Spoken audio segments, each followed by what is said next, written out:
E pessoal, como eu falei para vocês, eu vou repetir o assunto da última aula, que não ficou boa e nem terminou. Então vou começar de novo a parte de fluxos e campos vetoriais associados aos fluxos, assim por diante, tá? Mas se vocês quiserem começar tirando alguma dúvida, fiquem à vontade.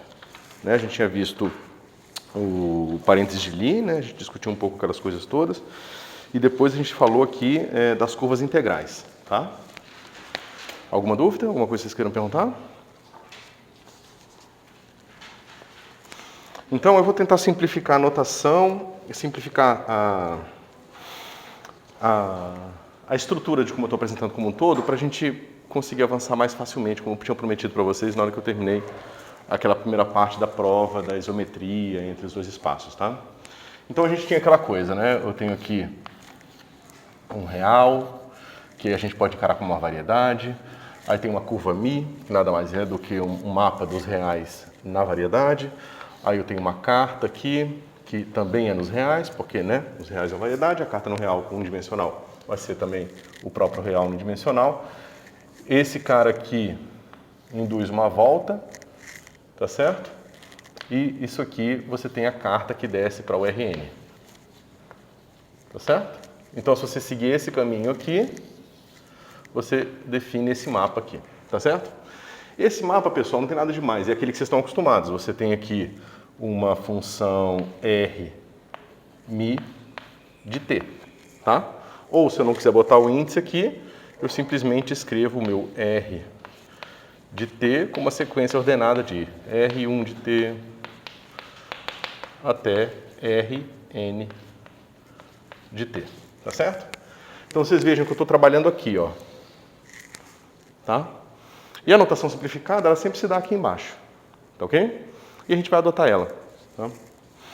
Então, quando eu falo assim, que eu tenho uma curva que vai fazer uma ação de empurrar no vetor tangente daqui para cá, que é isso aqui, né? A gente viu que em termos de coordenadas, essa curva aqui nada mais vai ser do que dr μ dt, né?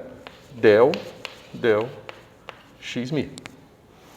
Tá certo? Naturalmente, a gente tem que lembrar que esse vetor de base está calculado no ponto onde está a curva. Eu vou botar simplesmente x igual a r. Tá certo? Ou seja, eu tenho minha curva na variedade. É claro que a tangente aqui são essas componentes no vetor de base que está aqui. A tangente aqui são as, né? É a tangente no vetor de base que está aqui. E esse ponto aqui nada mais é do que esse ponto aqui, né? R de t. Lembrando que eu não estou mais distinguindo um ponto aqui de um ponto ali. Para não ter que botar uma carta mostrando que P vai não sei o que, para a gente poupar a notação e conseguir fazer a coisa um pouco mais prática, de uma forma mais prática, tá? Isso aqui está claro, pessoal? Eu vou dar 3 exemplos dessas coisas todas aqui, bem explícitos, tá? Porque eu acho que talvez sirva para vocês ficarem com mais clareza. Beleza, aí eu falo que existem esses objetos aqui, que são essas curvas, tá? E aí agora eu vou dar um pulo para o outro lado. Eu vou dizer que existem esses grupos de diffeomorfismo a um parâmetro, certo? Então, grupos de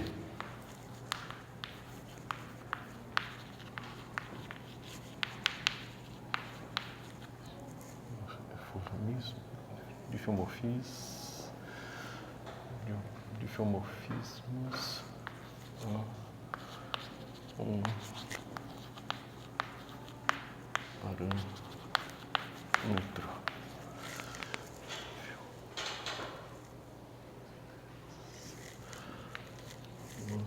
a um parâmetro. Bom, então eu vou, como eu fiz anteriormente, eu vou definir um objeto matemático que tem certas propriedades. Depois eu vou construir esses objetos explicitamente, tá? Então esses grupos eles estão definidos em um U, que é um aberto da variedade. Tá? 2. Eles estão definidos para um epsilon maior, um epsilon pertencente aos reais e maior que zero. Tá? 3. Dado um G de T, para esse T Isso. Dado um G de T, eu tenho um mapa de U na imagem de U, que é um subconjunto da variedade, né, para todo T cujo módulo é menor que epsilon. Tá certo? Então eu tenho um comprimento aqui epsilon, tá? Finito e positivo, e que para todos os valores desses épsilons eu tenho mapas diferentes que levam esse aberto nessa imagem dele aqui. Tá? Nada mais é do que um subconjunto da própria variedade. E eu quero as seguintes propriedades adicionais. G de T e X é suave, né? Ou seja, infinitamente diferenciável em T e X. No sentido que você pode encarar esse G aqui como uma função de T e X, tá? Ou seja, esse G você pode pensar como uma função de Rn mais 1 em Rn. Tá certo? E aí vale tudo aquilo que vocês já conhecem para funções de Rn e Rm, tá?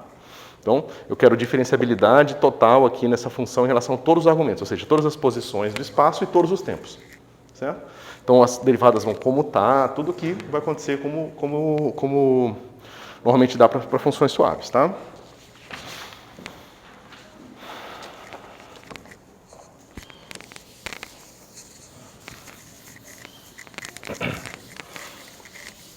Além disso, eu quero o seguinte.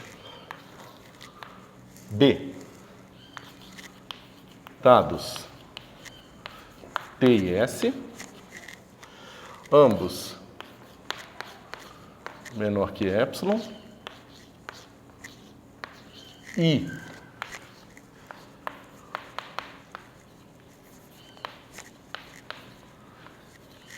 tá? Que a soma também é menor que epsilon. Eu quero a seguinte lei de composição. G de S composto com G de T vai ser igual a G de S mais T. Como eu falei para vocês, isso parece um tanto abstrato, mas vocês vão ver, né, que tem... isso remonta a uma propriedade de soluções de equações diferenciais que vocês estão acostumados, certo? Aquela brincadeira que eu falei para vocês, começa no ponto espaço, você tem uma velocidade constante, digamos assim, você evolui aquele ponto, depois você evolui de novo, você vê que a evolução com os tempos somados vai ser igual a evolução de um mais a evolução do outro. Eu vou fazer um exemplo dessas coisas, tá? Dessa vez. Para isso aqui ficar mais claro. Mas isso aqui é uma extração de uma propriedade que a gente já espera ter nas equações para soluções de equações diferenciais. Tá certo? E a última propriedade aqui é que a gente está estruturando esses mapas para que o parâmetro zero seja a identidade. Ou seja, esse cara aqui seja esse aqui. Tá certo? Eu poderia botar P ou IP aqui, né? Mas como eu não estou mais distinguindo um ponto da variedade de um ponto na carta, eu botei X direto, tá ok? Só por simplicidade.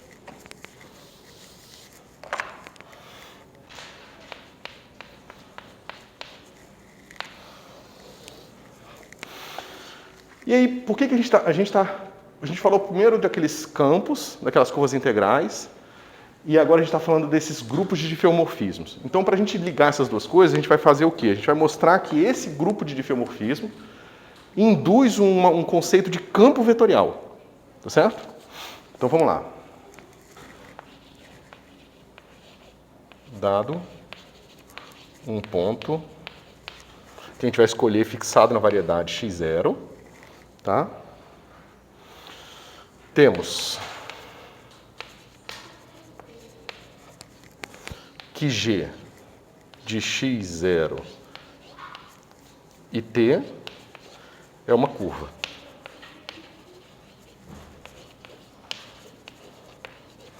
Todo mundo concorda com isso?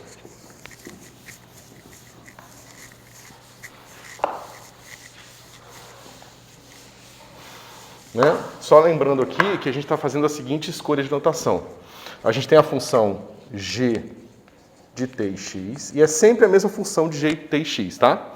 Só que a gente vai usar mais duas notações para ressaltar características dela. Quando a gente estiver pensando nela como uma curva, a gente está fixando x e movendo t. Então a gente escreve assim, g de x e t. Tá certo? Quando a gente quiser pensar nela como um diffeomorfismo, ou seja, pega um ponto da variedade e leva em outro ponto da variedade, a gente está fixando t. Então a gente escreve ela assim, g, t e x. Mas essas coisas são idênticas, tá? É só por uma questão de simplificar a notação e deixar algumas coisas mais evidentes. Vocês entendem essas três coisas aqui? Aqui é para ressaltar o caráter de suavidade e diferenciabilidade como uma função de n mais uma variáveis. Aqui é para pensar nela como um x fixo, eu vario t criando uma curva. E aqui é pensando com t fixo e isso gerando um diffeomorfismo, ou seja, um mapa que leva pontos da variedade em outros pontos da variedade. Tá? Tudo bem? O g de x de t no segundo é uma curva que passa por x. É uma curva que passa por x, exatamente. Quando t é igual a zero, esse cara aqui, essa propriedade aqui, ó. Tá? É o que eu ia desenhar aqui agora, ou seja, você tem a sua variedade, você tem um ponto P aqui com coordenada x, tá certo? Aí você pega esse cara aqui, é um diffeomorfismo, então ele leva pontos da variedade em pontos da variedade. Só que quando t é igual a zero, ele leva x nele mesmo. Então, quando eu vou mexendo em t, ele vai levando para outro ponto aqui. Quando eu mexer para menos t, vai levar para outros pontos aqui. E como leva sempre um ponto num ponto só, isso é uma curva. Tá certo? Os pontos x eu sempre pego de um aberto, certo? Sempre de um aberto. E a curva necessariamente tem que estar dentro do aberto ou só precisa estar dentro da variedade?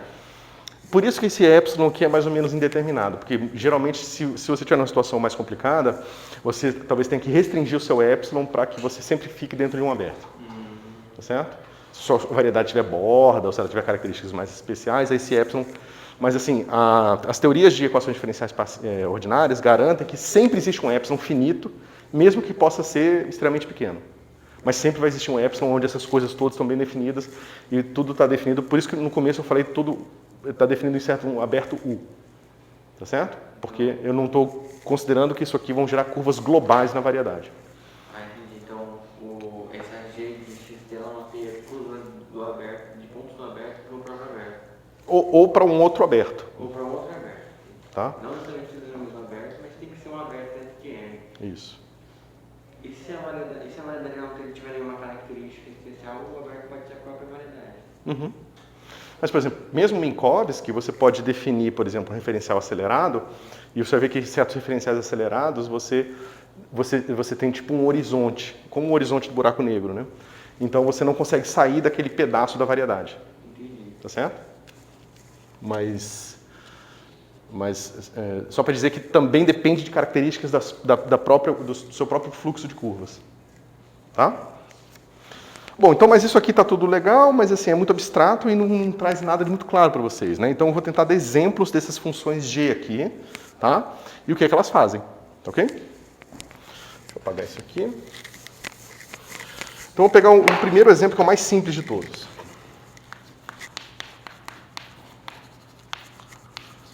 Exemplo 1, a minha curva G, meu mapa Gx, né? Eu ainda não especifiquei quantas dimensões tem aqui, tá? Mas ele vai ser simplesmente o seguinte, x mais um v, que também é uma sequência ordenada de n números constantes, vezes t. Tá certo? Nada demais.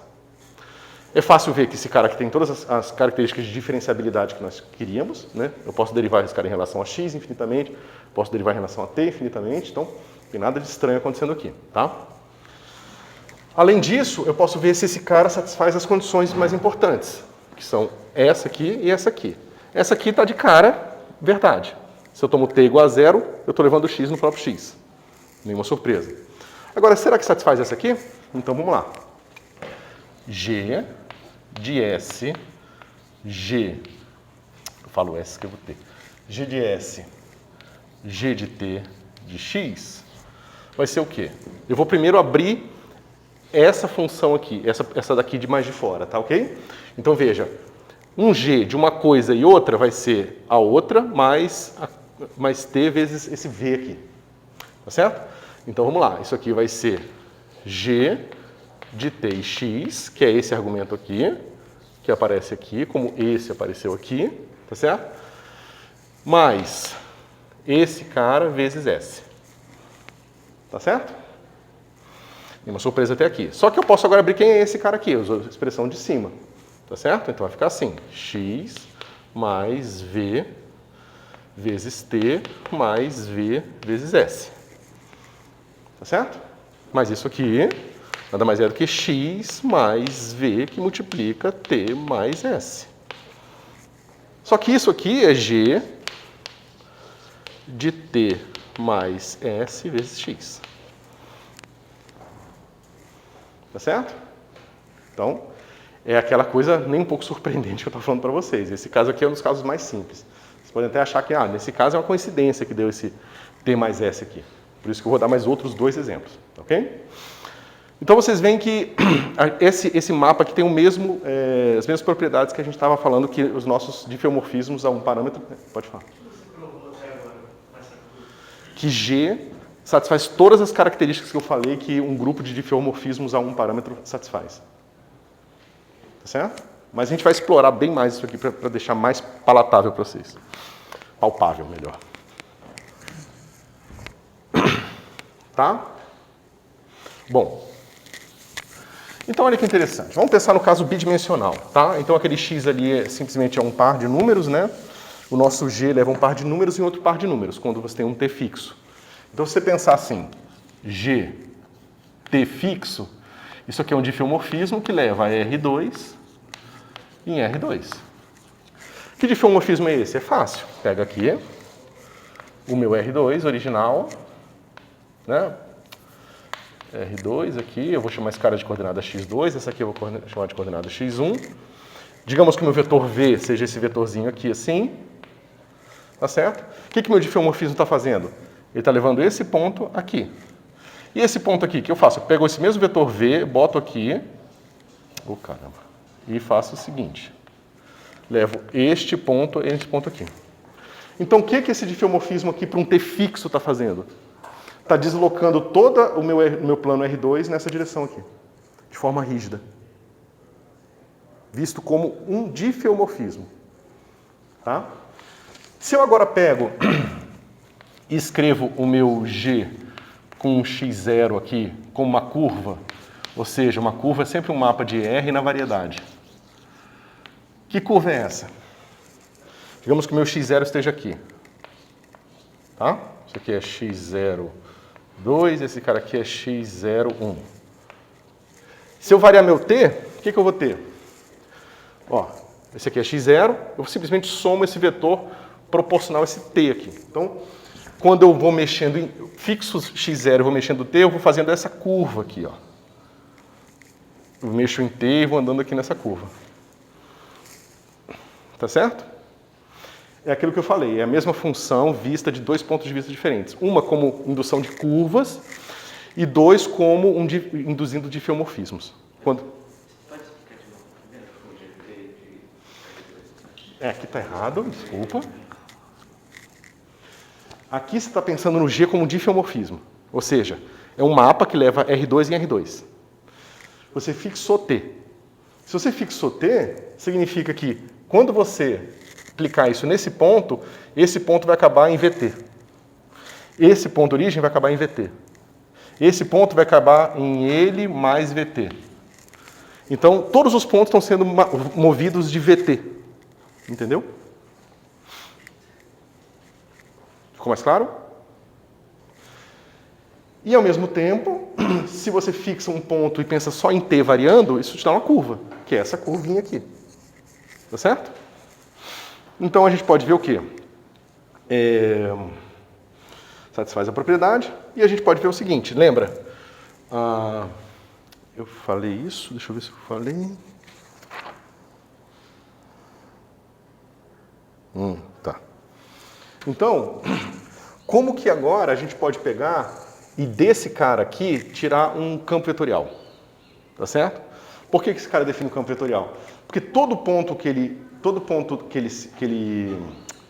que você pode aplicar o G, você pode variar o T para fazer essa curva aqui. Aí eu vou falar o seguinte, dessa curva eu vou extrair a tangente dela. Neste outro ponto aqui, eu também defino uma curva. Dessa mesma curva eu vou extrair o tangente dela. E eu posso fazer isso com todos os pontos. Tá certo? Se eu posso fazer isso com todos os pontos, significa que eu estou definindo um vetor em cada ponto do espaço. Ou seja, o meu G está induzindo para mim um campo vetorial na variedade. Tá certo? Que campo vetorial é esse? Eu estou pensando agora no meu G no ponto x0 como uma curva, tá certo? Então, esse cara aqui é uma curva que leva dt num vetor naquele mesmo ponto, tá certo? E a gente sabe que isso aqui é o quê? É dg dt calculado em 0 e x0. Tá certo? Mi del x mi. Tá certo? Ou seja, eu pego meu diffeomorfismo a um parâmetro aqui, meu grupo de diffeomorfismos a um parâmetro, escolho um ponto qualquer da variedade. Nesse ponto aqui, eu vejo qual a curva, eu fixo agora o ponto e fico variando o t, aí eu faço uma curvinha maluca aqui. E aí eu pego a derivada desse cara nesse ponto para calcular a tangente aqui. E falo que este é o vetor t neste ponto dado por esse campo vetorial. E eu repito isso para todos os pontos da variedade. Então eu defino agora um campo vetorial que é expressado por isso aqui. Nada mais simples. Derivada daquela função, né, calculada em x0. A gente sabe, isso aqui, claro, tem que ser calculado em x0. x0. Tá certo? Então, usando a expressão que a gente tem, a gente vê que o nosso campo vetorial, que eu vou chamar de Gzão, que é definido como, né, Gzão de x0, é definido como o nosso x0 push forward ddt, tá? Que nada mais é do que aquele negócio, que esse cara aqui, dgmi dt de 0 x0, tá certo? Del x mi calculado em x0. Tá? Então, eu mostrei como que a gente induziu o campo vetorial. Nesse caso específico desse exemplo, como é que é o campo vetorial? A gente sabe que gmi, né, de t e x é igual ao quê? É xmi mais vmi vezes t. Tá certo? Se eu calcular a derivada desse cara em relação a t e tomar t igual a 0, eu vou ter que gmi de um ponto x qualquer vai ser o vetor constante vmi. O que não é nenhuma surpresa naquele caso. Tá certo? Então, o meu campo vetorial, nesse exemplo aqui, é simplesmente pegar aquele v que apareceu na definição do, né, pegar o meu v constante que apareceu na minha definição do g e repetir ele em todos os pontos do espaço. Então, eu tenho um campo vetorial que é constante. Ele está sempre em todos os pontos apontando na mesma direção, com o mesmo modo, sentido, tudo. Tá certo? Mas esse exemplo é muito simples. Vamos para uma coisa um pouco mais complicada.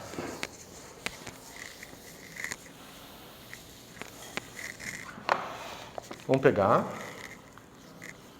o meu g de t e x. Vamos pegar ele bidimensional de novo, tá? E vamos pegar ele assim.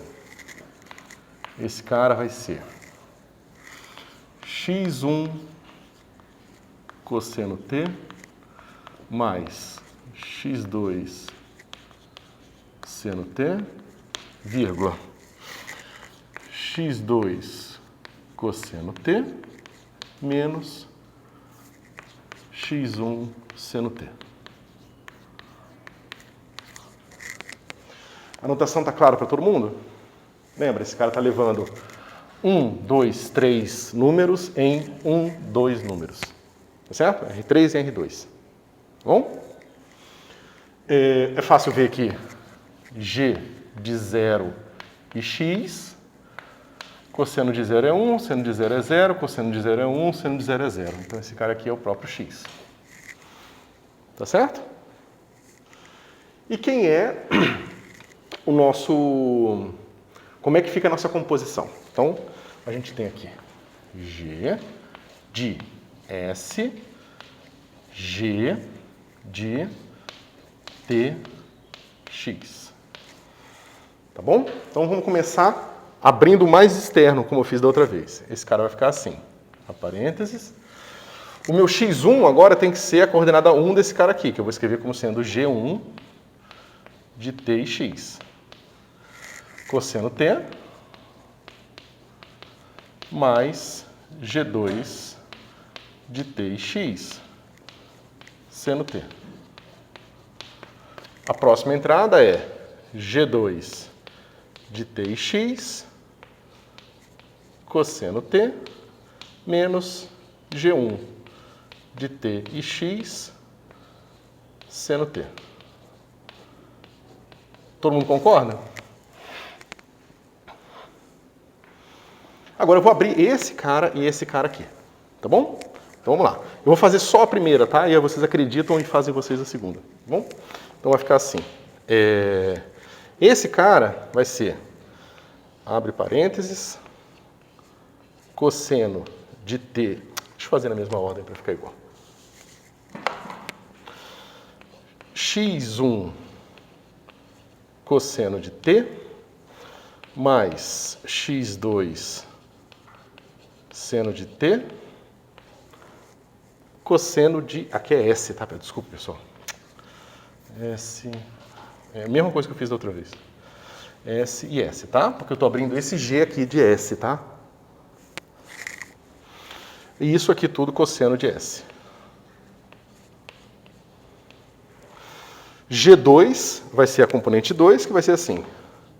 Mais x2 cosseno de t menos x1 seno de t. Isso aqui tudo multiplica seno de S.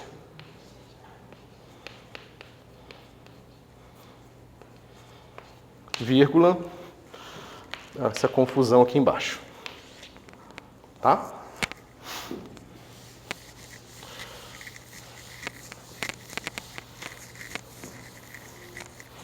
Bom,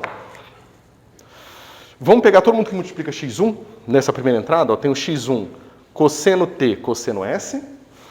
E aqui eu tenho x1 seno t, seno s. Então vai ficar assim. x1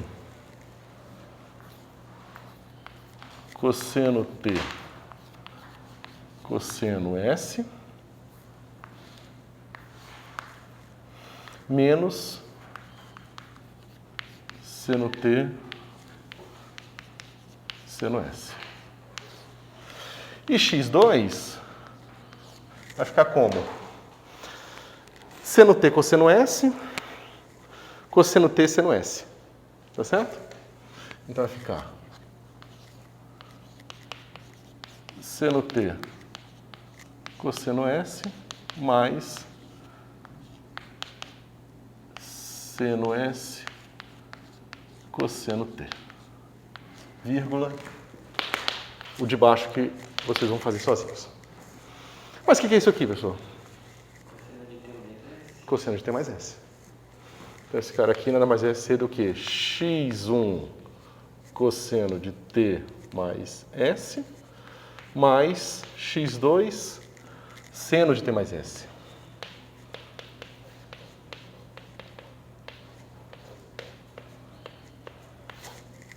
Se eu tivesse escrito em termos de números complexos, ia ficar muito mais simples de ver isso aqui. Tá bom?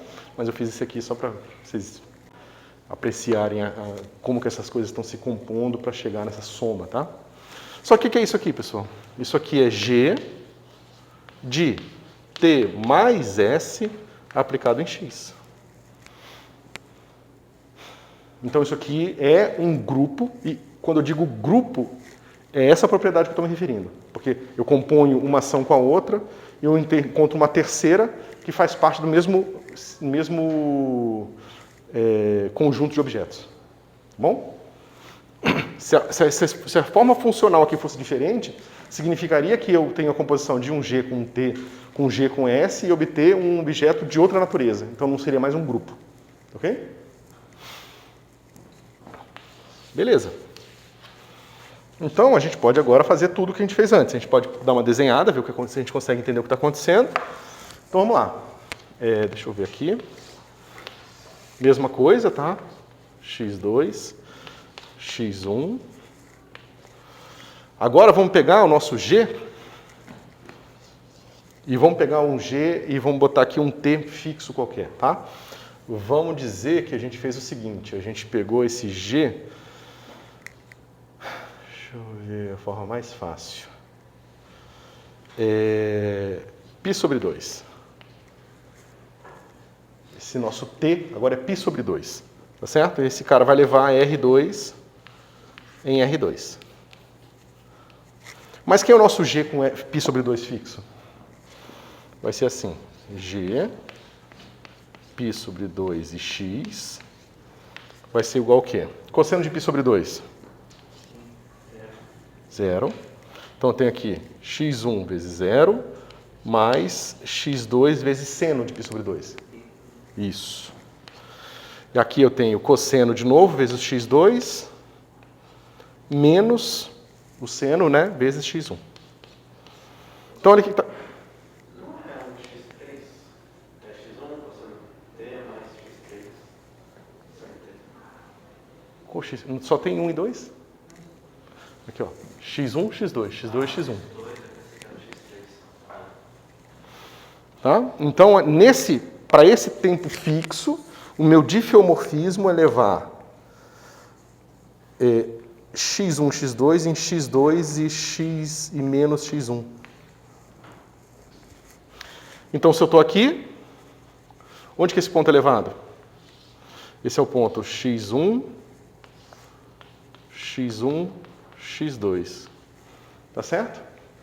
Esse cara vai ser levado no ponto x2, aqui que eu botei igual, né? Então, aqui fica x2, fica igual, só que agora o meu x1 é menos, aqui na minha coordenada y é menos x1. Então, esse ponto aqui é levado aqui, ó.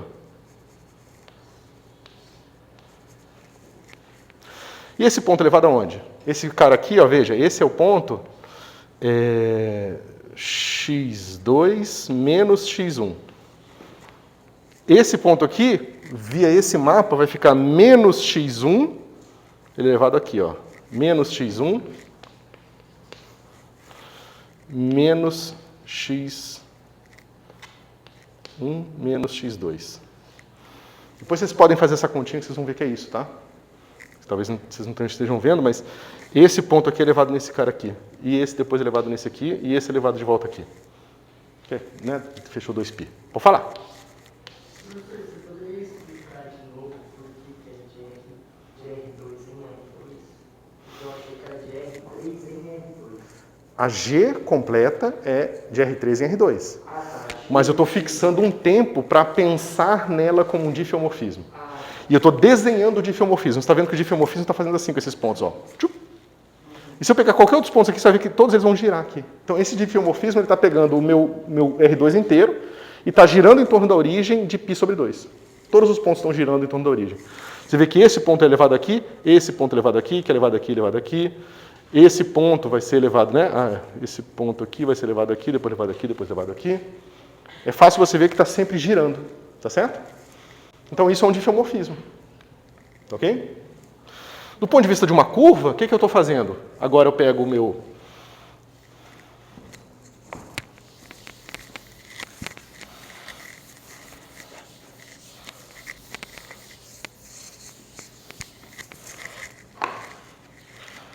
Pego um ponto aqui x0 qualquer. Vamos botar aqui. Meu x0 vai ser x1, 0 e 0. Tá certo? Se eu colocar isso numa expressão para g de x0 e um t qualquer, vai ser igual a quê? Lembra, é x1 cosseno θ, então vai ficar x01 cosseno t, θ não, t, né? Mais x2, só que x2 é 0, não preciso colocar. E aqui vai ser x2 cosseno, mas x2 é 0, menos x01 seno θ, seno t. Mas o que isso aqui está fazendo? Que curva é essa? Quando eu fixo x0 e vario o meu t agora. É isso aqui. Isso. Essa é a curva. Você viu que interessante? G é esse objeto mais complicado que engloba todas essas características.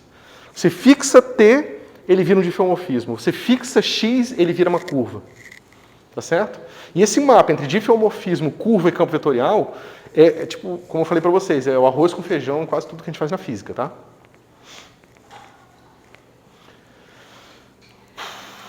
Eu vou dar mais um exemplo. Estamos bem até aqui? Pode falar. Desculpa, você ia falar aquela hora. Pode explicar de novo o que você falou do X e do T quando eu fixo um, eu fixo o outro? É a mensagem que eu estou tentando passar aqui desde o começo. Então, é bom que você pergunte, que eu repito mais uma vez. G é esse grupo, tá? É um grupo de difeomorfismo. Significa que se eu aplico o G S no G de T, isso aqui é um outro G de T mais S. Isso é um grupo abeliano aditivo, tá? Se eu aplicar T em S depois, ou S em T, dá no mesmo. Se fosse diferente, seria um grupo não abeliano, que também são importantes na física, mas não vem ao caso agora. Tá? Então, esse é o grupo de difeomorfismos a um parâmetro. Só que grupos de difeomorfismos a um parâmetro podem ser vistos de diferentes maneiras. Tá? Uma maneira que você pode ver ele é como os difeomorfismos. Ou seja, você fixa o parâmetro do grupo, que é esse T aqui, e agora esse cara leva um X em G de X. É um difeomorfismo agora. Agora você pensa no X fixo. Isso aqui é agora uma função que leva T em pontos da variedade, ou seja, uma curva. Tá certo? E o que a gente vai usar muito na física é que, dado um campo vetorial, você define as curvas, e dado essas curvas, dado o campo vetorial, você define esse fluxo de curvas, e desse fluxo de curvas você define um G. O professor falou quando eu fixo o T, eu pego o meu X, então o ponto da variedade vai tornar a variedade. Isso. Mas é na mesma variedade. A mesma variedade. Você poderia ter um grupo você poderia ter um grupo a um parâmetros levando uma variedade em outra e essas coisas todas iam ficar muito parecidas, tá? Não ia ter nada de surpreendente na estrutura final, mas como não é útil e ia complicar ainda mais a cabeça de vocês, eu resolvi fazer desse jeito. Não é útil agora para o que a gente vai fazer, entendeu? Porque geralmente a gente está criando curvas na própria variedade e não curvas de uma variedade em outra, entendeu? Tá certo?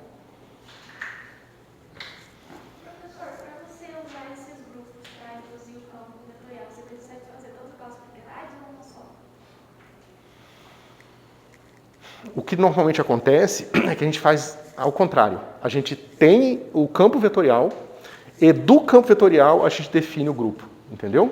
Por exemplo, na mecânica hamiltoniana, vocês já viram mecânica hamiltoniana? Semestre que vem. Mas mesmo na lagrangiana, de certa forma o que está acontecendo ali é que a lagrangiana está te dando um campo. Porque veja, a lagrangiana você não calcula ela sobre necessariamente uma curva. Ela tem que ser uma função de x e de q que é ponto. E tem que ser uma função que pode ser definida em todos os q pontos. Não só em cima da curva que vai ser a solução. E quando você maximiza a sua ação em relação, extremiza a sua ação em relação a essa função como um todo, você encontra quais são as curvas que satisfazem uma certa equação de Euler-Lagrange, entendeu? Mas essa equação de Euler-Lagrange nada mais é do que uma curva integral de um campo definido pela lagrangiana. Tá certo? No formalismo hamiltoniano, que eu ia falar para vocês, a coisa é um pouco mais clara, porque, na verdade, as suas curvas estão seguindo o gradiente da hamiltoniana. Não é exatamente o gradiente, porque tem a forma simplética. Mas, assim, é basicamente, você induz um campo vetorial, que é o campo hamiltoniano, e aí você encontra as curvas que seguem o campo hamiltoniano. Essas são as curvas que as partículas físicas da realidade seguem. Certo? Visto desse ponto de vista mais geométrico. Certo? Do ponto de vista de conservação de energia, inclusive, você garante que, como não é exatamente o fluxo da hamiltoniana, você está sempre como se a hamiltoniana aponta para cá. Só que o gradiente da função é a direção onde ela mais cresce. Se você pega uma direção ortogonal a essa, é a direção onde a função não muda. Né? Então, o que acontece? O formalismo hamiltoniano está te dizendo que as curvas integrais são aquelas curvas que andam nas superfícies, que são as superfícies de energia constante.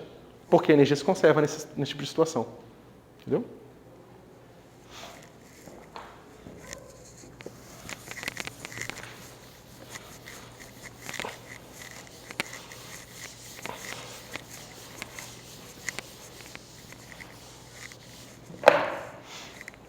estamos, deixa eu ver se é aqui.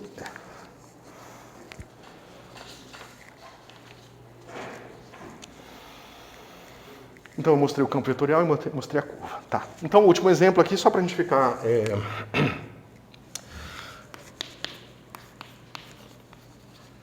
Exemplo 3. Tá? Então, nesse exemplo, o meu G e X é uma dilatação. Exponencial de T é um número, tá? Vezes o seu X aqui. Isso aqui nada mais é do que eu estou dizendo que todas, né, o x é uma sequência ordenada, é o exponencial de t multiplicando todos os elementos da minha sequência ordenada, tá? E esse cara aqui vai ser o meu grupo de diffeomorfismo. É fácil ver que quando t é igual a zero, o x fica em próprio x. É fácil ver que quando eu pego o meu g, né, a diferenciabilidade está evidente, porque a exponencial de t é suave e simplesmente x é suave, então não tem problema nenhum aí. Então eu pego esse cara aqui, t de x, esse vai ser o quê? Exponencial de s vezes g de t de x, que é igual a exponencial de s, que multiplica exponencial de t, que multiplica x. Certo? Mas isso aqui nada mais é do que exponencial de s mais t, que multiplica x, que é g de t mais s em x. Então, isso também forma um grupo a um parâmetro. Esse é o grupo de dilatação. Na verdade, é parte do grupo que as pessoas só descobriram, quer dizer, só perceberam depois que o eletromagnetismo não só é invariante sobre o grupo de Lorentz, né, de rotações e boosts, mas ele também é invariante pelo grupo de dilatações.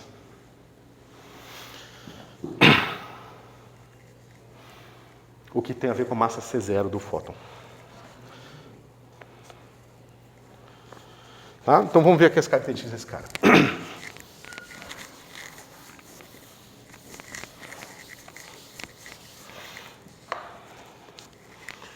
Bom, e eu esqueci uma coisa do outro, do campo vetorial, da rotação. Mas deixa pra lá, eu mostro o campo vetorial desse aqui que dá no mesmo. Então, ó, dt de g calculado em zero e x é o campo vetorial, lembra? Né? Esses aqui são as componentes do campo vetorial. No nosso caso, isso aqui vai ser o quê? Vai ser a derivada de exponencial de t em relação a t, que é exponencial de t. Quando tomada zero, dá 1. Tá certo? Então isso aqui vai dar simplesmente x-mi. Tá ok? Se eu for desenhar esse negócio aqui, digamos que seja bidimensional de novo, significa que neste ponto, o meu campo vetorial é o vetor que aponta do mesmo tamanho para cá. É a repetição desse vetor aqui. Tá certo? Esse ponto aqui tem um vetor que liga daqui para cá. Então, o campo vetorial nesse ponto é esse mesmo vetor daqui para cá. E assim por diante. Então, você vê que é um campo vetorial que está apontando para fora. Está emanando deste ponto aqui. E quanto mais distante, maior ele é. Mas isso é natural, você vê que o crescimento é exponencial. Por isso que quanto mais distante da origem, mais rápido ele está crescendo. Tá certo? Isso. Né? Então, esse aqui é o nosso campo vetorial. Se você pensar no diffeomorfismo, então, você está pensando com um G, com um T fixo, né, que leva pontos de R2 em R2. O que esse diffeomorfismo está fazendo? Olha que estranho nesse caso. Está pegando esses caras aqui e levando nesses caras aqui. Ele está esticando o seu espaço inteiro. Tá certo? Em torno da origem. Se eu tivesse exponencial de menos t em vez de t ali, ele ia estar fazendo isso aqui com o seu espaço. Ele está espremendo todo ele em torno da origem. Tá certo? Que é esse diffeomorfismo, que é esse aqui. Leva um anel de pontos aqui num mesmo anel, só que maior. Então ele estica o espaço. Certo? Porque aqui agora, claro que a circunferência desse anel vai ser maior. E quando você pensar nele com um x fixo, né, bota um x0 aqui qualquer, vamos pensar nisso como uma função do tempo, o que ele vai ser? Vai ser uma função, né, você vê que a direção é sempre a mesma, sempre se eu vou variando t para um x fixo qualquer, eu estou pegando aquele mesmo t, eu estou pegando aquele mesmo x com esse vetor aqui, e estou andando nessa direção exponencialmente rápido, e nessa direção aqui exponencialmente rápido, chegando perto de zero. Então, as minhas curvas, ó. Agora, está vendo que essas curvas têm um problema aqui, né? Elas vão sempre se aproximando do zero, mas nunca chegam em zero. A não ser que você estenda ali o t até exatamente menos infinito. Mas aí todas as curvas vão para o mesmo ponto. Então, naturalmente, esse negócio não vai ser bem definido aqui em torno da origem. Tá? Em torno não, exatamente na origem. Eu tenho que tirar a origem da minha variedade. Tá certo? E aí, pessoal, com esses exemplos, melhorou um pouco a compreensão? Tá. Okay. Agora, a gente vai voltar para uma coisa um pouquinho. Ok. Agora, a questão é a seguinte. Dada uma curva, ou seja, g, x0, né? Eu defino o vetor sobre a curva, né? Que vai ser d dt, que vai ser dg mi de t e x0 dt. Del x mi, calculado aonde? No meu g de x0 e t. Então, eu estou encarando o meu g como uma curva, né? Então, aqui uma curva nada mais é do que um mapa de R na variedade. E eu tenho essa curva aqui. Essa curva aqui vai ter vetores tangentes que esses vetores aqui. Tá certo? São esses vetores tangentes aqui. Só que eu também defini um campo vetorial. Como é que é o meu campo vetorial? Eu vou pegar essa função aqui e vou usar ela de uma forma diferente. Tá? Eu vou dizer o seguinte, eu vou dizer que, dado um ponto da variedade, eu pego a curva que passa por ele, ou seja, dado um x0, eu pego a curva que passa pelo x0 quando eu vario t, e defino a tangente a esse ponto aqui como sendo o meu campo vetorial nesse ponto. E repito isso para todos os pontos. É sutil a diferença, mas nessa outra situação, eu tenho meu campo G maiúsculo, num certo ponto x, ele vai ser dg mi d t, calculado em 0 e x. Del x mi, calculado em x mesmo. Tá certo?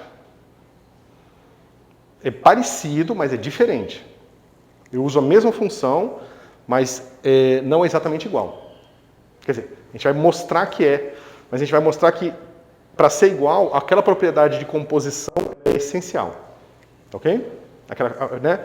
O fato de ser um grupo é essencial para que isso aqui seja verdade. Então, eu poderia falar o seguinte, ó. Se eu pego esse ponto, defino uma curva, mas uso isso para definir só o vetor nesse ponto aqui, será que esse campo vetorial que eu peguei é o mesmo aqui, se eu pegar essa curva e continuar até aqui? E ver a tangente dela nesse ponto T aqui? Será que isso aqui coincide com o meu G derivado aqui e tomado em T igual a 0? Ou outro parâmetro, S igual a 0? É essa a pergunta que a gente está fazendo, que a gente vai responder matematicamente. Vocês entenderam a pergunta? Ou ainda tá obscuro? Ó, como é que é, quem são esses caras aqui? São todos esses vetorizinhos. Tá certo? Mas esses vetorizinhos eu vou encontrar variando o meu parâmetro da curva de menos epsilon a epsilon. Então eu tenho o ponto menos epsilon da curva, quando tem o vetor aqui. Eu tenho o ponto dessa curva aqui com o vetor, o mais epsilon com outro vetorzinho aqui. Ou aqui um ponto intermediário com outro vetor, aqui um outro vetor. Então é a mesma curva que eu estou pegando os vetores tangentes ao longo dela inteira. Agora eu vou fazer uma outra coisa. Eu vou pegar o meu G, tá certo? Vou pegar o meu G nesse ponto aqui, que é um ponto x1. E nesse ponto eu vejo qual é a curva que passa por x1. e vou ver se e vou pegar o vetor tangente dessa curva aqui e vou dizer que esse é o meu campo vetorial nesse ponto. Se a curva que passa por x1 for necessariamente essa curva aqui, é claro que tem que ser a mesma coisa. Mas a gente vai ver que para que essa curva que começa aqui ser igual a essa curva que começou daqui e andou até ali, vai ser essencial a propriedade da composição do grupo. Tá certo? Ficou mais claro?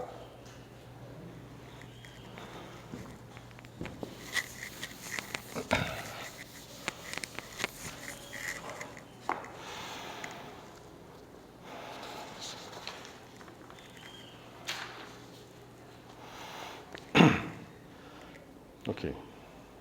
Professor, então se você mostra que a curva vai ser igual nos dois pontos, isso mostra que o campo vetorial também vai ser igual nos dois pontos? Eu não entendi sua pergunta, desculpa. Você falou que a gente vai mostrar que a curva que passa naquele primeiro ponto vai ser igual à curva que passa no outro ponto. E isso mostra que o campo vetorial não tem que ser igual. Isso vai ter como consequência que o campo vetorial definido daquela forma coincide sempre com as tangentes de todas as curvas.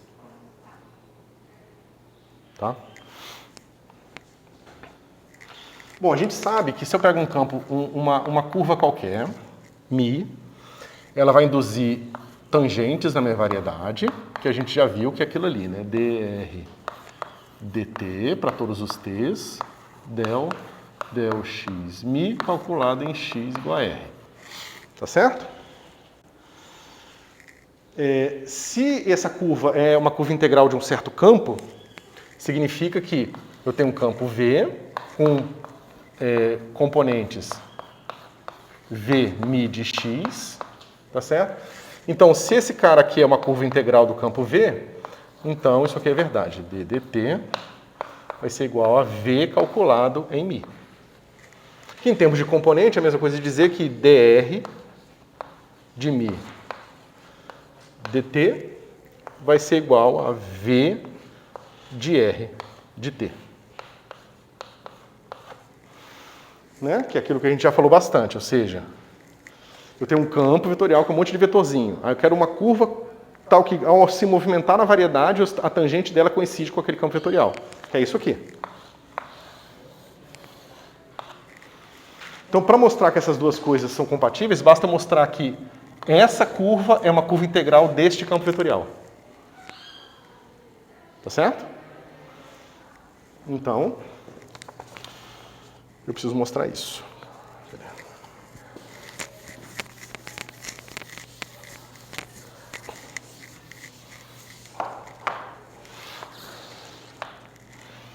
Então, vamos lá.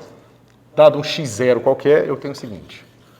G de x0, d dt é igual ao quê? d g μ dt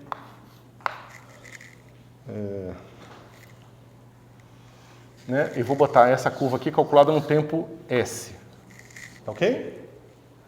Isso aqui vai estar esse cara calculado em esse cara aqui calculado em t igual a s. Tá? Esse s é aquele que eu falei, pode ser menos epsilon, pode ser mais epsilon, são todos os pontos em que eu estou induzindo vetores tangentes a partir dessa curva aqui. Tá?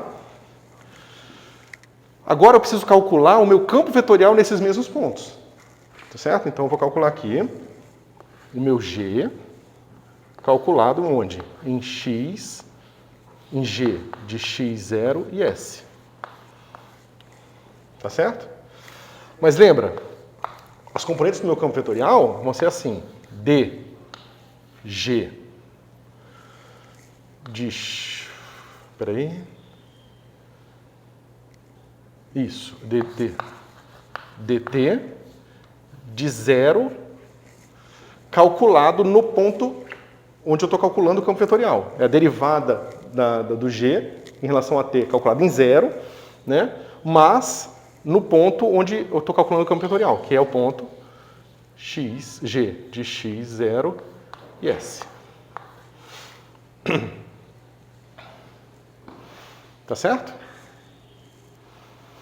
Mas veja, isso aqui, ó, essa minha expressão aqui é o quê? É d dt de g de t, g de x0 e s, calculado em t igual a zero. Todo mundo concorda? Porque aqui não tem nenhuma dependência em t, tá? Então eu posso botar essa derivada do lado de fora, derivada total, não tem problema, porque esse cara é constante em relação a t. Então isso aqui vai voltar a ser essa expressão daqui. Tá certo? Só que agora, o que acontece é que a gente tem a composição aqui, ó.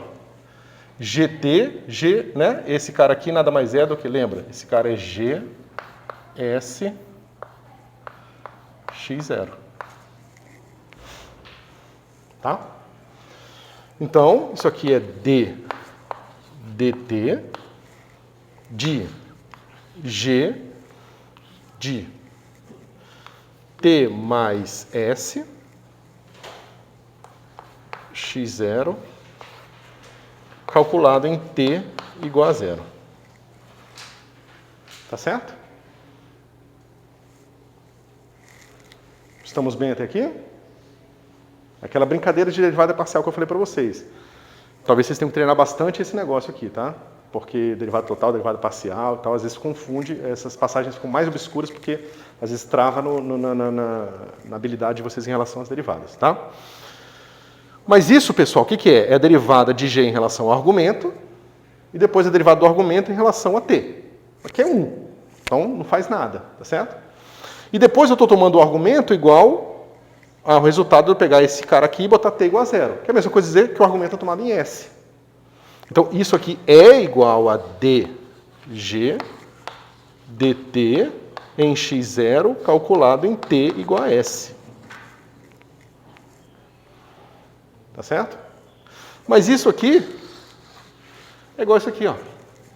É a tangente induzida pela curva no ponto S. No parâmetro de tempo t igual a S.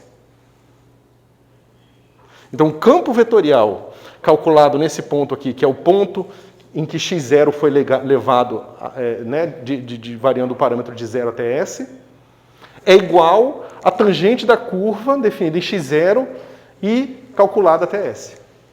Mas que só foi verdade por causa disso aqui, ó. Ser igual a isso aqui.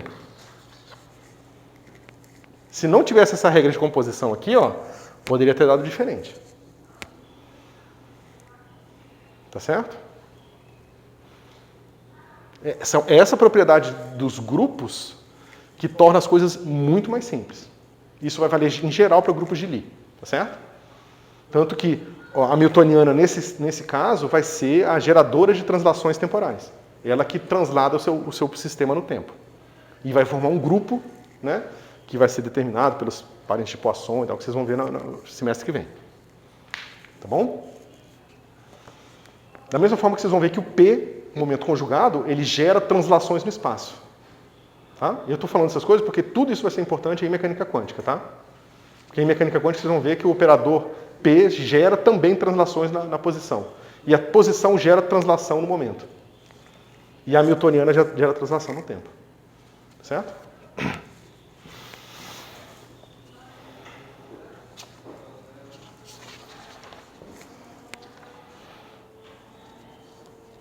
Eu passei isso aqui para vocês botarem fazer a chamada.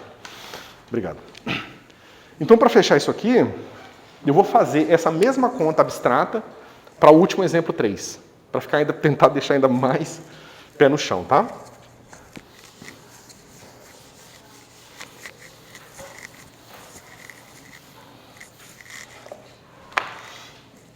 Então, vamos primeiro ver como é que acontece, o que acontece com uma curva, tá? Então, vamos ver a curva aqui. G de x0 induz ddt na variedade, que vai ser dado pelo quê? Né? Lembra, isso aqui vai ser d dt de exponencial de t x0. Tá certo? Mi del x, né? Calculado no ponto, que é x0 exponencial de t. Tá? Só que isso aqui vai ser, né, exponencial de t, x0 mi, del x mi, calculado em x igual a x0 exponencial de t. Ok? Só que a gente já tinha visto que o nosso g aqui era como? Era simplesmente ddt desse cara aqui, calculado em t igual a 0. Então, esse cara aqui, para o ponto x, é x mi del x mi, calculado em x. Tá certo? Nenhuma surpresa. Só que se eu calcular o campo vetorial no ponto onde eu estou calculando a tangente, qual é o ponto que eu estou calculando a tangente? É nesse ponto aqui. Então, eu tenho que calcular g de exponencial de t x0. Só que t é simplesmente pegar a miésima componente desse cara aqui. Só que a miésima componente desse cara é o quê? É exponencial de t x0 mi del x mi, calculado nesse mesmo ponto. X igual a exponencial de t x0. Mas isso aqui é igual a isso aqui. Tá certo? Então, essas curvas são curvas integrais do campo gerado pelo diffeomorfismo. Ok?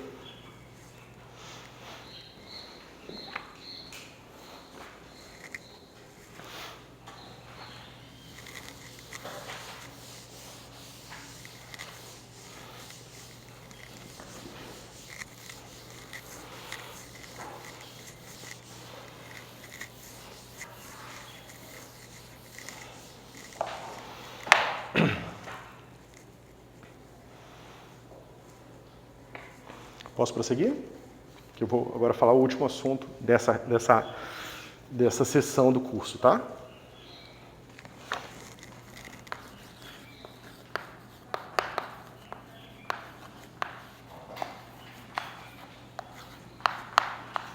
Derivada de Lie. Ok? Então, vamos fazer o seguinte. Vamos dizer que eu tenho um certo G com um T fixo, ele vai me levar M em M. Tá certo? Eu vou encarar o meu G como um diffeomorfismo. Na prática, isso está me dizendo que G de T e X é igual a Y. Tá certo? É dado um T fixo, eu pego um ponto X e levo no ponto Y. Mas como esse cara aqui ele tem a regra de composição, eu posso fazer o seguinte. Eu posso pegar G de menos T aplicado em G de T de X e obtenho G de menos T em Y aqui. Eu posso compor as transformações quantas vezes eu quiser, do jeito que eu quiser. Como um diffeomorfismo, como eu falei.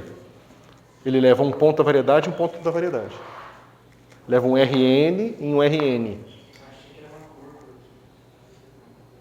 Se eu fixasse x e variasse t, seria uma curva. Mas quando eu fixo t, ele é um diffeomorfismo. Eu estou dizendo só que esse tem um diffeomorfismo que leva x em y, mas eu conheço o diffeomorfismo inverso. Que é simplesmente o diffeomorfismo que eu encontro quando eu pego o meu mesmo g e calculo com menos t aqui. E por que ele é inverso? Porque pela regra de composição, o lado esquerdo é g de t mais menos t. E x. Né? Isso aqui é g menos t e y. Só que isso aqui é g de zero. E g de zero eu exijo que seja o próprio x. Então, eu digo que x é igual a g de menos t em y. Tá certo? Então, eu só estou mostrando que para todo diffeomorfismo gerado por g, eu tenho um diffeomorfismo inverso. Ok? E por que isso aqui é útil? Porque GT gera um mapa de M em M. Tá certo? Então, eu tenho que o meu G, T estrela leva txm em tym. Mas o meu g de menos t, que é a ação de empurrar, leva o meu t de ym em t de xm. Então eu posso usar essa brincadeira aqui para levar vetores de um ponto para o outro e trazer de volta. Tá certo? E para que serve isso? Porque eu estou interessado em calcular derivadas. E como eu falei para vocês, se eu tenho um campo vetorial V, eu posso calcular V de x, que me dá um campo, um vetor nesse espaço tangente aqui, ó. Se eu calcular o meu V de y, eu tenho aqui um vetor no espaço TYM. Como que eu vou comparar esses dois caras, se eles habitam espaços vetoriais diferentes? Eu preciso de um mapa entre TY e TX. Porque agora eu posso pegar o seguinte, eu pego o meu campo vetorial que está definido lá no Y. Agora eu puxo ele para X e comparo com o valor dele em X. Aí eu posso fazer uma derivada, que é simplesmente a diferença disso, quando o meu T vai para zero. Essa vai ser a derivada de Lie, que é uma derivada natural, no sentido de que ela não requer uma estrutura geométrica adicional da sua variedade. É diferente da derivada covariante, que vai depender de uma noção de métrica. Tá certo? E as duas são extremamente importantes, tá? E diferentes. Como estamos?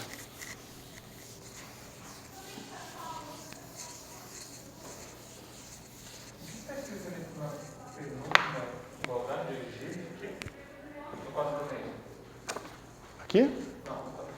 Ah, aqui. G de menos T, G de T de X. Ah, G de T mais, abre parênteses, menos T. É só para dizer que eu estou somando esse parâmetro com esse aqui. Só para ficar explícito, se eu não escrever P menos T direto, entendeu? Porque isso vale para qualquer S e T aqui.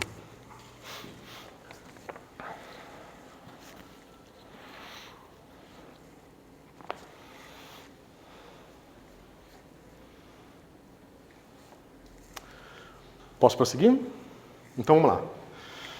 Vamos considerar então esse meu campo vetorial V e vamos ver o que acontece quando o meu campo vetorial V, eu pego o meu G de menos T, né, que leva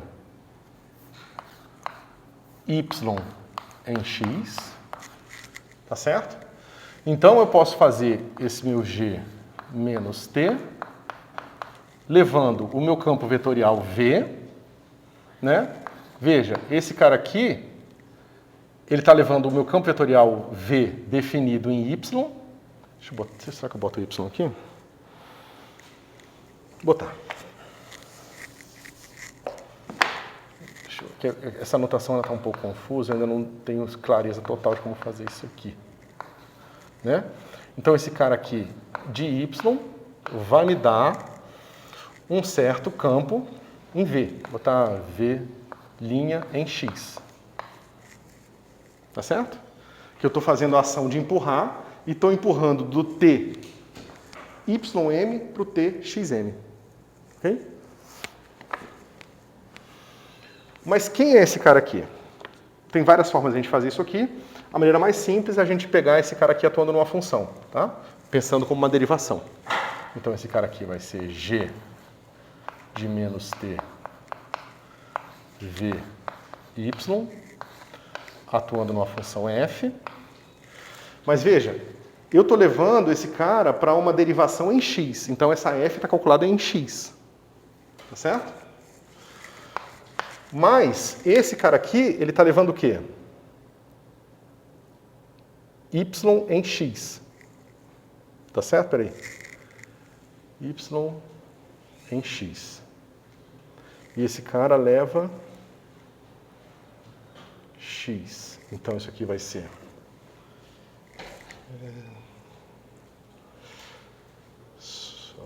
porque eu sempre me confundo aqui, espera um pouquinho. Esse cara vai ser V mi calculado no ponto, que vai ser o y. Não, peraí. Fiz conotação diferente, agora estou me confundindo, peraí. Esse aqui é uma f de x. F de x. F de x. Isso, tá certo. Tá. Então, isso aqui vai ser o seguinte. Vai ser o meu v, definido em y, isso, meu v, y aqui, né? Que precisa pegar uma função de y, mas a minha função aqui é de x, então ela fica f de g menos t aqui. Tá certo? É o seguinte, essa função aqui, para esse cara aqui, era uma derivação em x, tá? Então isso aqui é uma função em x. Tem que pensar nela como calculada em x. Só que esse cara aqui, ele está fazendo o push forward de y para x. Então, para você fazer isso, você pega essa função que está em x e transforma numa função em y. Tá certo? Para você fazer isso aqui, você tem que pegar uma função que leva de y para x, que é esse cara aqui. Tá certo? Ó, esse cara aqui, né? Esse meu g menos t de y é igual a x. Tá certo? Só que isso aqui, ó, v calculado em y de f bola g menos t, vai ser igual ao quê? Vai ser derivado desse cara aqui em relação a x calculado em y. Tá certo? Então vai ficar assim. V calculado em y. Isso. Y, mi, del x mi. Aqui que a notação não tá boa, cara. F de g menos t.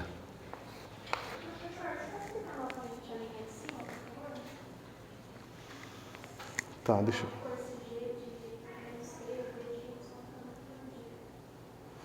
Tá, deixa eu fazer o seguinte. Deixa eu fixar a minha anotação primeiro. Vou apagar aqui e vou começar do zero. Tá? Pensa o seguinte. Eu tenho um campo vetorial, V, tá certo? Um campo vetorial num ponto, x aqui, ele é uma derivação naquele ponto que leva uma função num número. Que função é essa? Ou seja, esse cara aqui atuando numa f, que está definida em torno do x, esse cara vai ser igual a esse cara, mi, que são funções calculadas em x, df del x mi calculado em x. Tá certo? Para não confundir o x da derivada com o x do ponto, eu vou fazer o seguinte. Desculpa, pessoal, eu sei que isso atrapalha vocês, mas eu vou definir que eu estou indo de x0, tá? Estou indo de x0 para y, então aqui vai de x0 para y, aqui vai para cá e aqui vai para cá. Se eu botar o ponto de aplicação sendo x0, ou seja, eu estou calculando a derivada de ali em torno do x0, para a gente não confundir com d dx, tá? Que a gente usa como notação que define a derivada parcial. Certo? Então, eu tenho esse cara aqui, calculado em x0, calculado em x0. Tá certo? Ok. Se eu pego um mapa H que leva x0 em y, bom, pode ser o próprio G, né? Se eu pego um mapa que leva uma derivação definida em torno de x para uma derivação em torno de y, que é o meu g menos t, não, desculpa, ao contrário, né? De y igual a x0, tá certo? Então, a ação de empurrar, ela leva tym em txm, tá certo? Então, agora eu posso pegar o meu V calculado em Y agora. Esse V calculado em Y é diferente, é o meu V, o meu campo vetorial em outro ponto. Certo? Então, esse cara aqui é uma derivação pode atuar numa função f, que vamos dizer que ela esteja definida tanto em x quanto em y, né? Bota os dois no mesmo aberto. E esse cara vai ser o quê? V mi de y del f del x mi calculado em y. Tá ok? Beleza. Como que a gente faz? Como é que a gente faz para fazer a ação de empurrar numa derivação? Então veja, uma derivação calculada em x, calculada em y aqui, ela tem que levar uma função que vai ser calculada em f, uma função que vai ser calculada em y, uma função calculada em x, tá certo? Então você precisa pegar o cara que leva y em x, tá certo? Espera aí. Isso, de menos t. Então esse cara aqui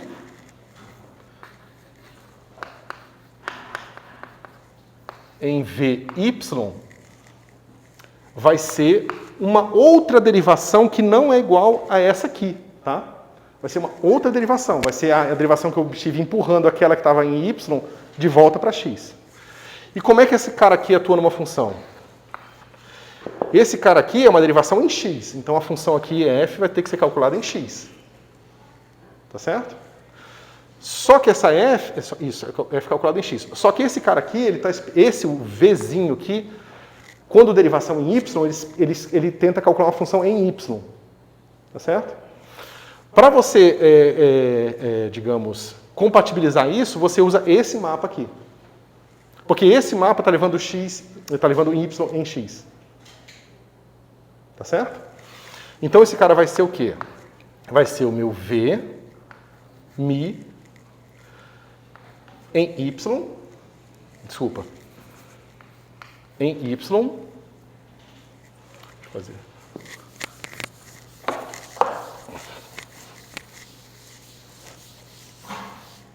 Quando você faz da mesma variedade com uma variedade é mais complicado, por incrível que pareça, quando você faz uma variedade para outra, porque fica mais claro o que está acontecendo.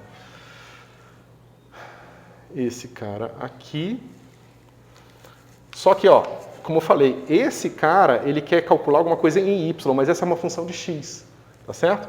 Então, ele vai calcular uma coisa aqui em y, mas essa função, para se transformar numa função em y, eu preciso botar aqui f, bola, g, menos t de y. Isso aqui, calculado em x igual a y. Tá certo? Melhor? Ou... Ela tem que calcular em y ou tem que calcular em x? O f em x. Ah, o f tem x. Isso. E esse cara espera uma função para ser calculada em y. Porque ele é uma derivação, esse cara sozinho é uma derivação em y. Para eu poder compatibilizar isso, eu preciso pegar essa função que espera ser calculada em x, essa função calculada em x, mas o argumento que eu tenho é y. Mas o cara que leva y para x é esse cara aqui. Isso. Essa é a ação, isso é o empurrar. Tá certo? Então eu faço isso aqui. Então isso aqui vai ficar assim, ó. V mi de y de del f del x mi. Só que o del f del x mi está calculado nesse cara aqui. Só que esse cara aqui é o x. É o x0, desculpa. X igual a x0. Né? Porque esse cara levou o y em x0.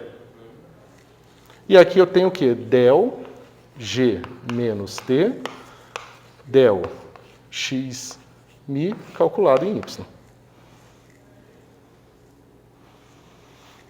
Tá certo?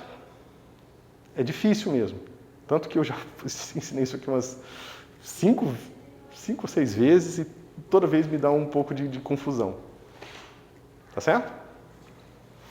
Então eu posso isolar a parte da derivada, calculada em x, para eu descobrir quem são as componentes dessa derivação aqui. Em x. Que vai ser o quê? Vai ser vmi em y del g, eu vou botar até assim mais explícito, del g del x mi calculado em x igual a y. Del x mi calculado em x igual a x0 atuando em f. Agora eu tenho todos os ingredientes. Eu tenho o cara que estava em Y, que eu empurrei de volta para X, e eu tenho um cara que nunca saiu de X, que é esse cara aqui. Tá certo? Eu tenho esses dois vetores definidos no mesmo espaço vetorial.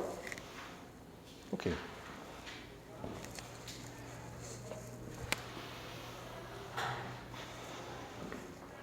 Ótimo.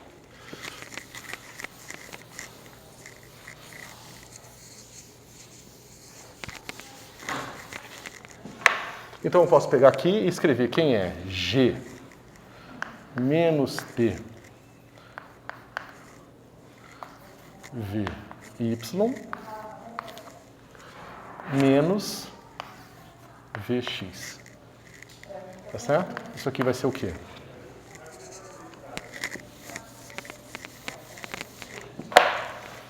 Vai ser V mi calculado em Y del G P menos T x del x mi. Tá certo isso aqui? Isso aqui, desculpa, pessoal, tá errado, tá? Ó. Isso aqui derivada em relação a f, aí fica df de ni. Isso, aqui é ni e aqui é ni, tá? Porque, ó, é df em relação ao argumento, depois o argumento que é em relação a xmi. Então, o argumento que é em relação a xmi. Então, é dg de ni, dg ni, dx mi. Tá certo? E aqui é ni. Então, vai ficar isso aqui. Deixa eu ver agora, está concordando aqui. Ni menos V de x0.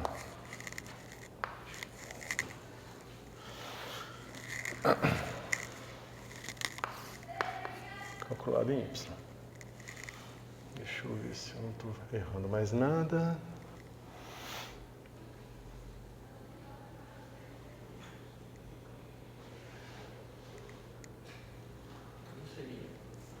Oi? Ali é mi também, no vez de x0? Não, aqui é ni.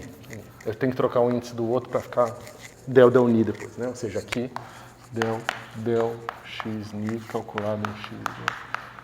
Deixa eu ver se eu não errei nada aqui, porque esse negócio é cheio de detalhezinho. Tá, aqui. Ok. Como estamos, pessoal?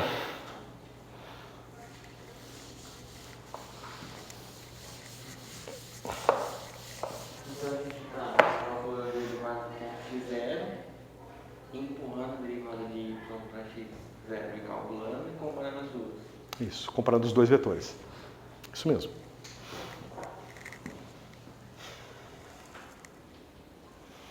Só que se eu pegar isso aqui e calcular o seguinte, limite de G menos T estrela V Y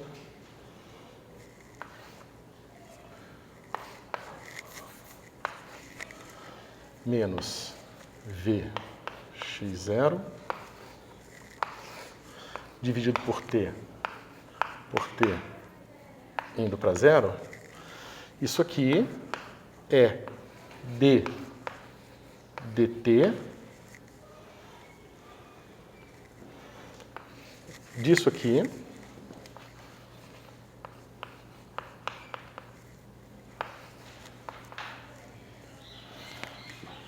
isso em t igual a zero. Vocês concordam? Vamos ver se isso faz sentido? O que acontece quando t... Né? Eu estou pegando essa expressão aqui, eu estou dizendo que essa expressão aqui é essa no t igual a zero. Só que lembra, y é igual a g de t aplicado em x0. Quando meu t vai para zero, y é igual a x0. Então, esse y vira x0. Quando o meu t vai para zero, dy dx é delta de Kronecker, porque fica dx dx. Tá certo? Então, esse cara aqui vai dar um delta de Kronecker. Então, isso fica igual a esse cara aqui.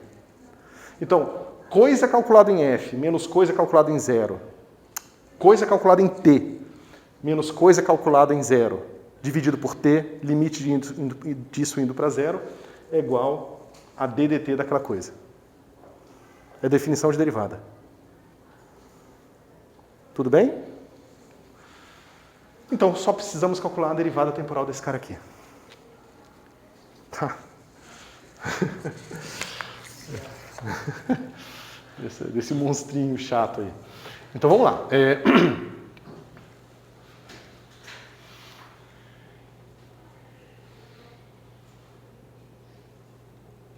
Isso é chato mesmo. Vamos lá. Então, vamos fazer a derivada das componentes, que é só o que a gente precisa, tá? Então, as componentes são, a gente precisa calcular d dt de v mi. Aí eu vou botar explícito quem é, tá? Esse cara aqui é g t x, que é o y, tá? Del g ni de menos t x dx mi calculado em x igual a g de t e x0.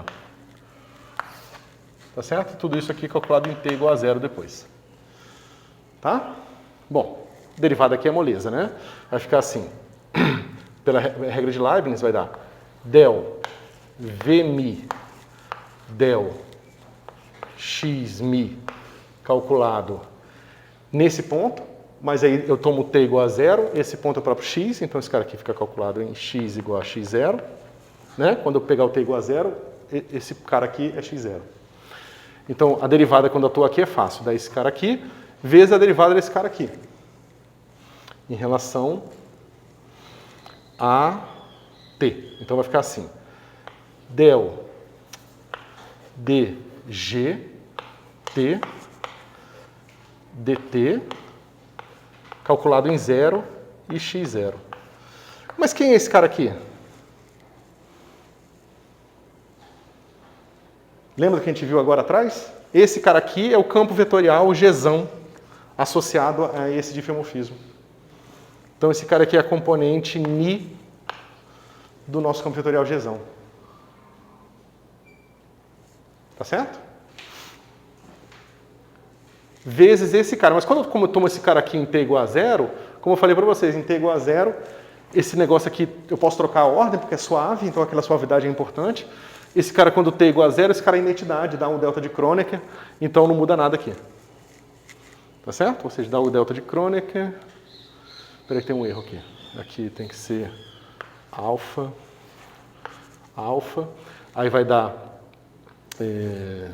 o delta de Kronecker aqui. Delta ni mi. Tá? Aí esse delta de Kronecker vai atuar aqui e vai transformar num ni. Tá certo? Deixa eu ver se está certinho. E o Gni aqui, o G alfa aqui. Tá ok? Agora a gente quer a derivada em relação do tempo desse treco aqui, tá certo? Deixa eu lembrar como é que faz isso. Porque esse é o mais chatinho. Isso. Quando eu for calcular a derivada aqui, eu tomo esse cara aqui em t igual a zero, direto, né?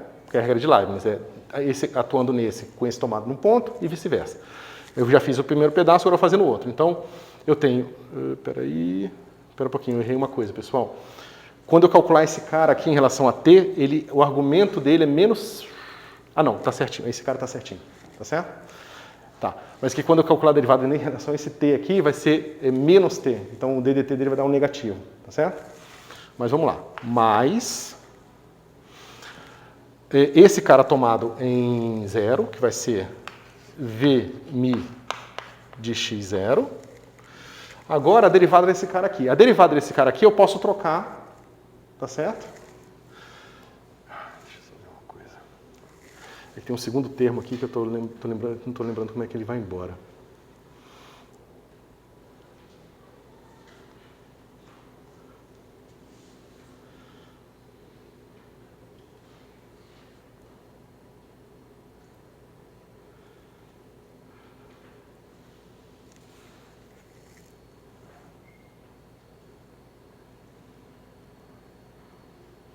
Só um segundinho. Derivada desse cara.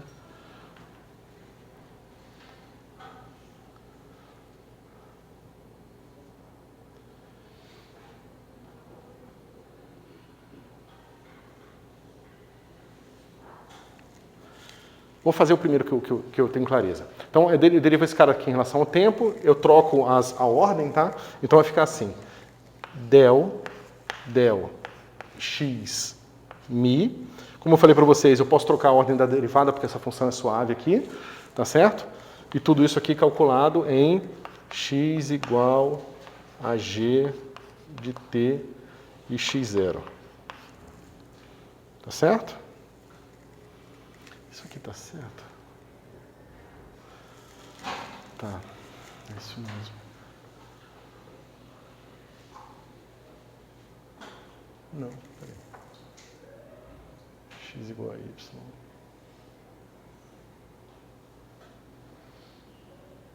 Y está voltando para x0, é isso mesmo, tem que ser. Tá. Então vai ficar dg dt, só que aqui aparece menos t, tá certo? Então vai ficar assim, menos dg ni dt calculado em 0 e x. Tá certo? Mas isso aqui, ó, é o meu g ni. Tá certo? É o campo vetorial associado a esse diffeomorfismo a um parâmetro aqui. Tá certo? E depois ele vai ser calculado no próprio x0, né?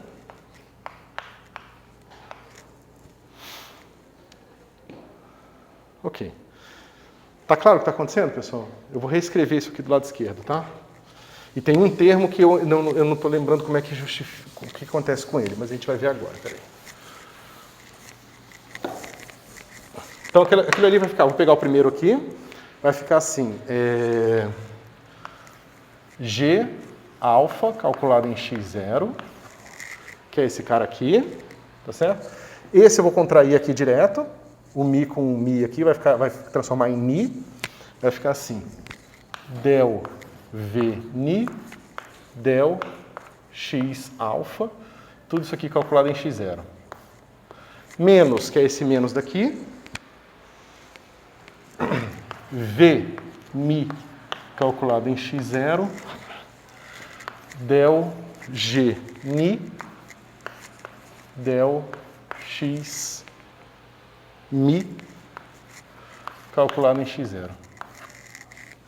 Tá certo? Isso aqui tudo são só as componentes, então isso aqui eu tenho um cara que é o del x ni. Tá certo? Mas o que é isso aqui?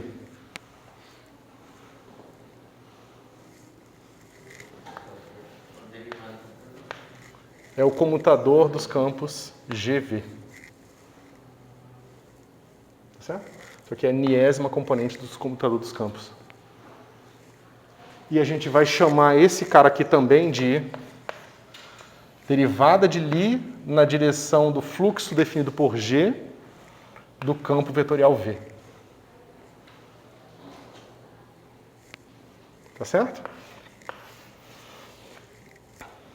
Por que eu estou preocupado aqui? Porque tem uma dependência em T aqui, ó, que eu preciso calcular a derivada em relação a esse cara aqui também. E esse cara vai dar uma derivada segunda desse objeto aqui, tá vendo? Eu estou tentando lembrar como que eu justifico, por que esse cara não aparece no resultado final.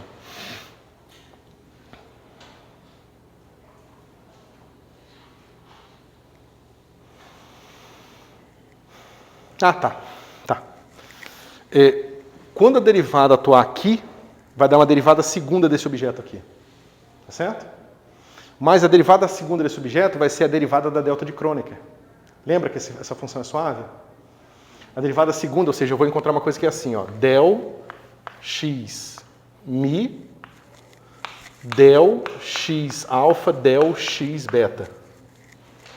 Só que isso é zero. Né? Porque isso aqui é del x alfa de del x del beta. Del x mi del x beta, que é delta de Kronecker. Derivada da delta de Kronecker em relação a x alfa é zero. Por isso que eu não preciso me preocupar com a derivada segunda aqui. Tá? Veja, quando o DDT atua nesse T, deu esse objeto. Quando o meu DDT atua no argumento desse cara aqui, vai dar a derivada dele em relação a xmi, mais a derivada desse x aqui, que vai estar substituído por esse argumento, em relação a beta, del g beta del t, que vai aparecer essa derivada segunda aqui quando eu tomar meu t igual a zero. Tá certo? Pode perguntar. Professor, pode explicar de novo? A gente definiu aquilo ali. O professor pode falar de novo o que é? Então, a gente notou que as componentes que a gente encontrou é igual ao comutador do G com V. E os G e V são Campos vetoriais. Isso. Esse campo vetorial é o campo vetorial induzido pelo diffeomorfismo G de T e X. Ele induz um campo vetorial. E o comutador desses campos vetoriais dá essa expressão aqui, que eu estou definindo, estou dizendo que o nome disso agora é derivada de Lie do campo vetorial V na direção do fluxo G. Tá? A derivada de Lie você pode estender para a derivada de Lie de campos vetoriais, de campos tensoriais, do que é que você queira fazer, entendeu? E ela substitui a noção de derivada parcial num contexto mais geral. Certo?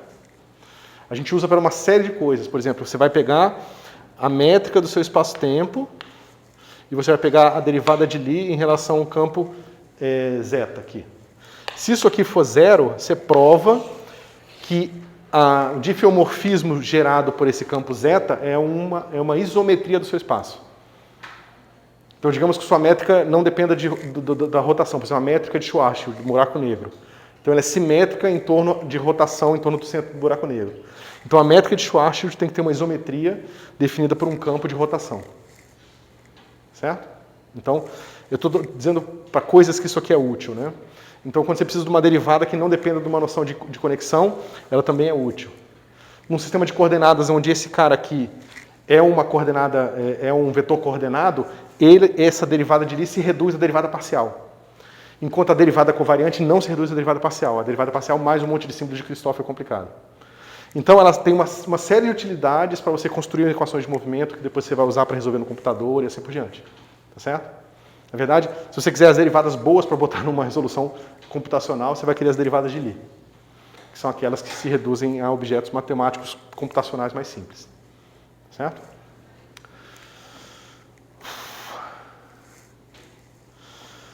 É isso, pessoal.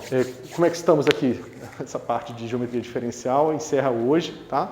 E a gente vai começar a ver equações diferenciais ordinárias e depois parciais a partir da próxima aula, tá? Mas se vocês tiverem dúvidas em relação a isso aqui, claro, vocês ainda vão ter que fazer a lista toda e tudo mais, vocês podem me perguntar à vontade, tá? E é isso.